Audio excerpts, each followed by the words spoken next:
পৌঁছানো হবে, এটা ইমপ্লিমেন্টটা হবে 3 মাস পরে। এটা তিনি এখন কিন্তু এটা কোনো কিছু থাকবে না, যেটা সে স্যার যেটা লিখছেন যে 3 মাসে কোনো কম বা ইকুইপমেন্ট এটা ব্ল্যাক লিস্ট হবে না, আর স্টক লট বৈধ হবে। যদি স্টক লট থাকে সেগুলো কি হবে, বৈধ হবে। এটা ব্যাপারে এটা বিক্রি করতে পারবেন, সবকিছু করতে পারবেন। 2 নম্বর যেটা বিষয় ছিল, এটা হচ্ছে উৎপাদনকারীরা যারা আছে তারা ডিস্ট্রিবিউটরদের বাড়তি 3 থেকে 4% ডিসকাউন্ট আকারে দিতে পারবে, যাতে শোরুমের চেয়ে কম দামে বিক্রি করতে পারে। মানে এটা 3 থেকে 4% একটা বিষয় আছে। আর এমনিতে শুল্কের যে বিষয়টা ওরা তো আগেই বলে দিচ্ছে 59% অলমোস্ট 60%। আচ্ছা 60% শুল্কটা কমানো হবে।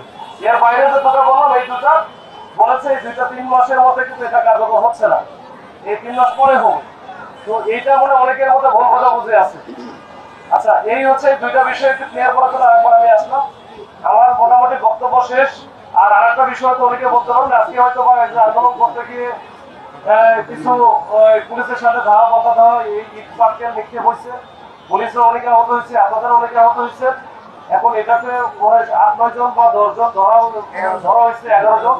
এটার ব্যাপারে আমার কোনো সিদ্ধান্ত এখনো আমি পাই না। আমি স্যারদের সাথে কথা বলবো, আমি আমার ব্যক্তিগত পক্ষ থেকে স্যারদের রিকোয়েস্ট করবো, তারপর এটা স্যাররা যেটা ভালো মনে করে সেটা হবে।